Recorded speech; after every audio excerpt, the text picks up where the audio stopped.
Memory, 5,164. The first thing he notices about her is her courage. For her to even step foot near his castle, where neither armies nor thieves dare tread, let alone stand here, facing him, not begging, not cowering, just plainly asking for his help. You come to my home and dare to ask me to help you help them? A rumble comes from his chest, a sensation he has not felt in years, perhaps decades. He erupts with laughter. Her face falls, not in deference, but with steely resolve. This sickness can be cured. I'm sure of it. Dracula walks down the stairs, looks at her more closely. The resemblance stops him in his tracks. She looks just like Elizabetha. He pauses for a moment. Could it be? Or has her face faded from his memory over the centuries? I appreciate your bravery in asking this of me. He pauses, gestures towards her. Lisa. My name is Lisa. Memory, 5,181. Dracula wakes as the sun falls over the west. He presses open the door of his coffin and is surprised to see Lisa sitting in his reading chair. You are back early. She stands, walks to him, embraces him. He feels the warmth of her body immediately, radiating through him. It reminds him of how the sun felt on his skin all those years ago. I stayed here today. Dracula smirks. No lives to save today, then? He feels her face form into a smile on his shoulder. Well, I felt rather ill this morning. He frowns, holds her shoulders, looks closely at her face. Have you caught the sickness from them? What can I do? She smiles again, looks at the floor. No, not that kind of ill. I don't understand. I felt ill in the morning. His eyes widen. You don't mean... She places a hand on her belly. Memory, 5,260. When he comes across her body, he takes it in his hands. It is light, lighter than before. Gone is the warmth that once radiated from her like a roaring fire, killed by the ignorance of men, those she had dedicated her life to saving. Perhaps if her heart had been a little smaller, her intentions less grand, she could have been spared. But she pledged herself to fight that disease, and her brilliance led to such success that those fools could only see it as black magic. He holds her broken body in his hands, remembers her words. Do not hate them. But in this moment, he hates them. He hates them for their small minds, hates them for doing this to her. More, he hates them because they forced his hand to go back on his word. He whispers into her lifeless ear, I am sorry, my beloved. I am sorry for the suffering they have brought upon themselves. Memory, 5,279. You cannot do this. His son stands in front of him, in confident defiance of his father. Dracula looks at him. He sees nothing of himself in his son. He sees only Lisa. Dracula turns his head away. I will not let this transgression go unpunished. Please, Father, I am begging you. I saw her. She told me not to save her. Her dying wish was for us to leave them alone. She would never approve of this path. Please, honor her memory. I shall honor her memory by bathing in the blood of those who took her away from us. I grow so weary of their machinations, their craven tactics. To kill her during the day, when they know I could not retaliate, they will suffer as I did. Then I have no choice.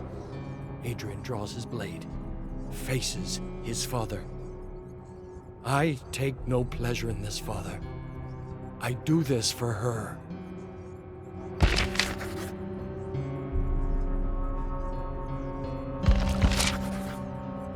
Memory, 5293. He stalks the castle floors, looks upon the army he has raised, terrible, twisted creatures.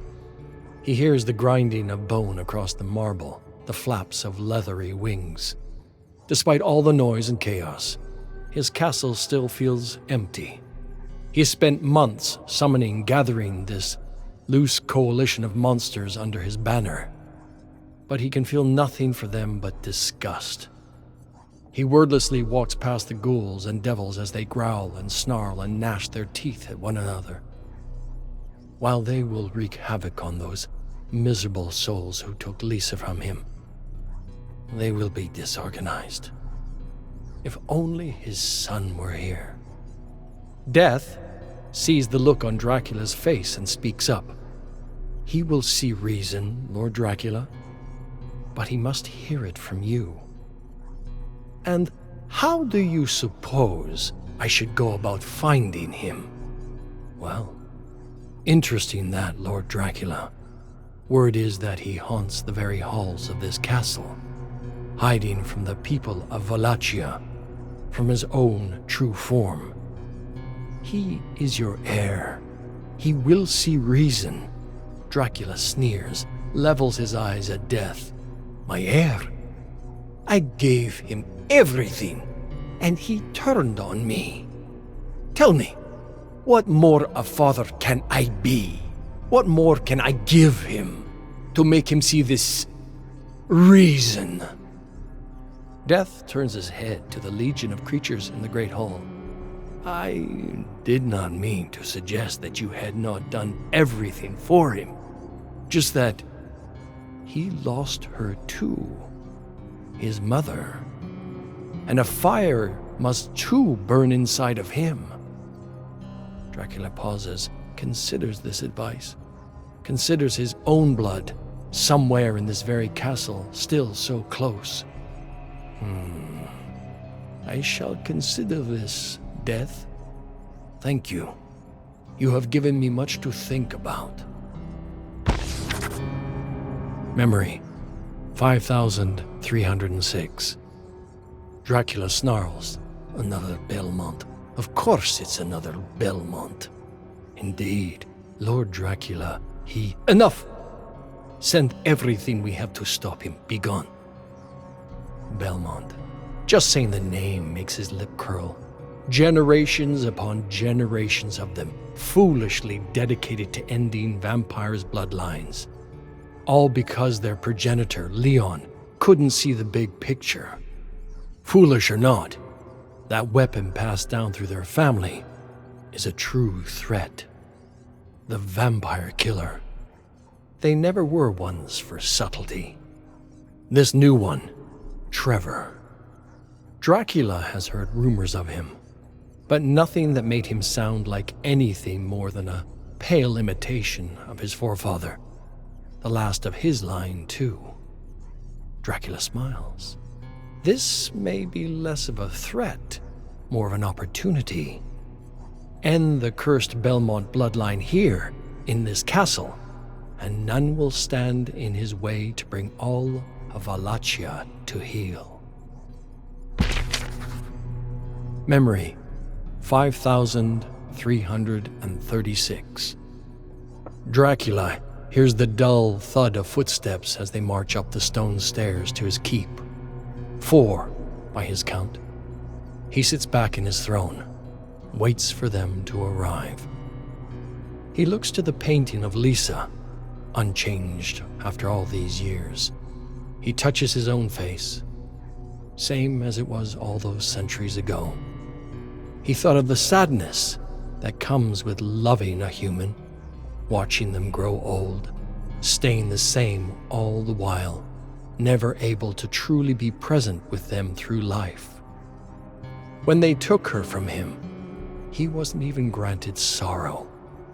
All he had was rage. The door creaks, opens slowly. I thought you would never get here. I suppose my army wasn't all that I hoped it would be. Trevor stomps into the room, ready for battle. Enough, vampire. Your reign of terror ends tonight. Oh, is that all right, little man?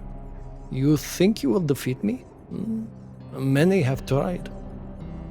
Behind him come others, a young woman, a quiet determination in her eyes. Another, the rebel whose attack he had turned years ago, his curse broken, and his son. The bloodthirsty grin falls from Dracula's face. My Adrian. So, we will do this little dance one more time then. You could have joined me. We could have had our revenge. His son lowers his sword, points it at Dracula. I honor her in my own way, Father.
Memory 3117.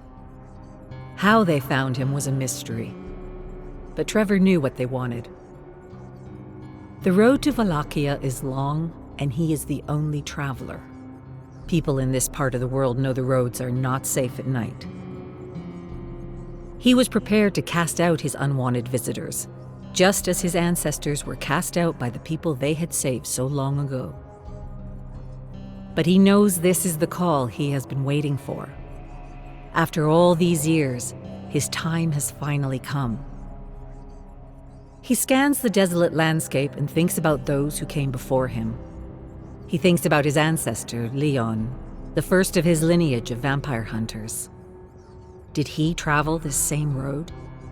Did he feel this same burden of duty, the weight of the world bearing down on his shoulders? Perhaps he is watching me now. The crumbling walls of Wallachia rise up in the distance. Trevor's blood chills in his veins. It has been too long since I last returned home. What kind of welcome awaits me here? Memory 3101. The city gates are closed for the night. The boys guarding the wall eager to use their crossbows on anyone or anything that dares approach. I'll wait until morning. Let them see my approach in the light of day. He sets up a fireless camp in the neighboring forest and listens to the screeching of bats as they fly between the treetops. The sound is surprisingly soothing, and his eyes flutter shut in mere minutes. A gust of wind disturbs the peace of sleep, and Trevor awakes to see someone atop him. One hand planted on the ground, another on his person, a sneering face close to his. A bandit? A murderer? Trevor rises in a flash, thrusting the menace to the ground. Even beneath the red moon, he can scarcely discern any features from the bandit. The bandit cowers on the ground at first, then lunges forward, blade glistening in the light of the moon. Trevor raises his dagger and rushes to meet his opponent. The bandit matches his every move, blades flashing in the night. This man is no ordinary bandit. He's agile, disciplined. The fight comes to a halt when Trevor feels cold steel at his throat. The bandit grunts, pinned against an oak tree. Trevor's dagger digging into the bandit's neck. An impasse. Trevor keeps the bandit at arm's length. Now you listen to me. You'll get no money from me, for I have none. But what I do have is an opportunity. You fight well, and I need fighters to help me take on the evil plaguing the land. I promise you will be rewarded for your efforts. The bandit snarls, lunges, knocks Trevor to the ground. The sounds of angry bats fills his ears. Trevor recovers himself, his eyes regaining focus. Where did he go? Why did he run? He refuses to sleep the rest of the night, waiting to watch sunlight break the horizon hours later. Memory 3043. It was barely a shove, but Trevor tightens his fist. Do not retaliate. The man is drunk. If you hurt him, you will just prove him right. The drunkard's voice is like the bray of a donkey, loud enough and harsh enough to get the attention of passers-by. I see it in your eyes. You wish to kill me, Belmont. Go ahead and try. We all know who it is you really serve. A pair of men try to pull the drunkard away, but he refuses to let up. Unhand me, will you? His power is unnatural. I'm on the city watch. If I don't drive out monsters like him, then who will? The drunkard breaks free of his friends and knocks Trevor against the tavern wall. Leave now, Belmont, before I drive my knife through you. Arguments rise all around. Some align themselves with the drunkard, gathering to curse Trevor. Others come to his defense. Remember what the Belmonts have done for us all. Don't be foolish. There's evil in his blood. You insult your ancestors with your hatred. Only one person in the crowd is brave enough to get close to Trevor, to lead him away from the fray and into the tavern. The villagers are too consumed by their passions to notice him walk away. Memory 3048. The pale stranger sets a pair of frothing mugs in front of Trevor and takes a seat next to him at the bar. Trevor stares at the drink placed in front of him, watching the bubbles pop on the amber surface. The stranger gives a knowing smile. We can trade glasses if you'd like. Trevor scoffs, takes the drink.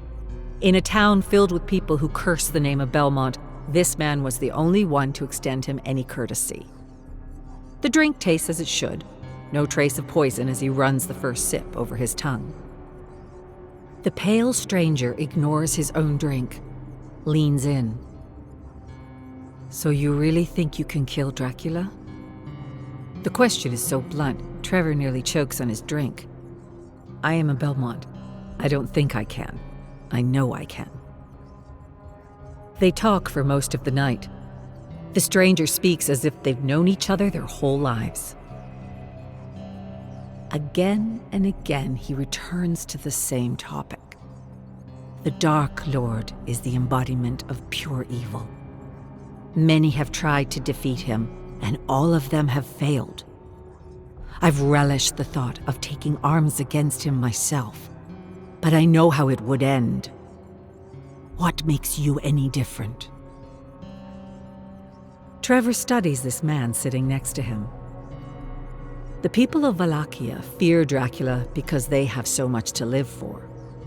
But I'm different. The singular purpose of my life is right there. He points to the tavern window, to the dark spires looming over the city walls. Out there, at the top of that cursed place, is where my destiny lies. The stranger lets out a bitter chuckle. Trevor takes a full mug from the barkeeper. If you don't think I can fight him alone, then you're more than welcome to join me. I'll never say no to a helping hand. But the stranger is gone. Outside the bar, another day begins. The beginning of the end.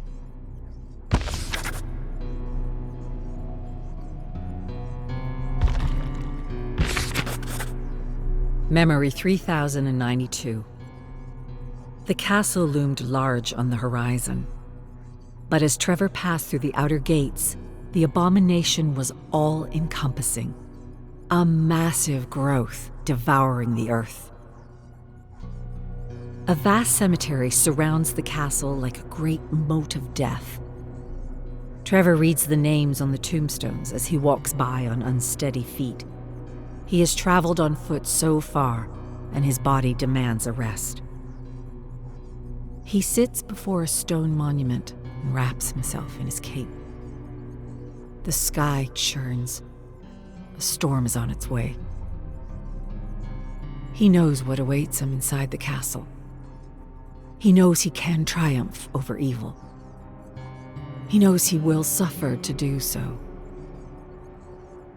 This is my destiny. I only hope my children, and their children after them, will never have to face such evil. The sky explodes in a flash of lightning. The sensation seems to awaken something deeper within the cemetery. Footsteps. Servants of Dracula prepared for battle. Perhaps he always knew I was coming. Perhaps he is waiting for me. No sense in making him wait any longer. Memory 3104. Sifa suggests they set up camp in the Great Hall. The castle has been quiet here, and if the legends are true, they will face their greatest threat soon. Trevor agrees, and he and Grant gather enough food for a filling meal. They talk by candlelight, sharing tales of their exploits, revisiting painful memories of defeat. Trevor asks what Sifa meant when she said they would face their greatest threat soon. We are far from Dracula's throne room. Sifa shakes her head, her eyes as cold as the grave. I was referring to his son, the one they call Alucard. Grant nods. I have heard of him as well. The fruit of an unholy union between human and vampire. Stronger than any man. I heard tell that he would roam the land in disguise. Not sure why. Maybe he wanted a taste of real humanity. The memory strikes Trevor at his core. It was mere days ago that he first arrived in Wallachia. Cold eyes met him there, whispered curses, threats veiled and made plain. Only one had treated him with dignity. He looks at Sifa and Grant on either side of him, quietly finishing their meals. This Alucard might be the threat Sifa says he is, but Trevor can't shake the feeling he will be something different altogether. Memory 3110. Trevor looks up at the vaulted ceiling. The flickering light from their torches struggles to climb the walls. He can barely see the bats circling so far overhead. But he can see their fluttering wings, hear their familiar screeching. Grant waves a dismissive hand and turns over in his bedroll. They're just bats, Belmont. But Trevor knows better. He blinks at the darkness above. The fluttering of wings suddenly ceases, the screeching silenced in an instant. Someone was up there, resting on the rafters, looking down at the three of them. I know this man. The bandit in the camp. The man at the bar. He's been following me this whole time. Why? Trevor's voice slams against the walls of the Great Hall. Show yourself, Alucard. Grant and Siffa shoot to their feet at the mention of that cursed name. Siffa readies a spell. Trevor holds up a hand to stop her. The man in the rafters stays frozen to the spot. Trevor is hit with a wave of understanding. You wish your father vanquished, don't you? Your cause is the same as ours. That is why you followed me here. It's why you keep your distance rather than attack. There is no need to hide. Join us. Even in the darkness, Trevor can't mistake the glisten in Alucard's eye, the curl of his lip. He leaps from the rafters, his falling body dissipating into a raging swarm of bats. The three vampire hunters shield themselves against the bats as they swoop down, barreling towards the door leading out of the Great Hall. Trevor checks Grant and Siffa. No one was injured in the attack. They listen as the screeching fades down the long corridor, punctuated by a powerful demand. Find me. Prove your strength.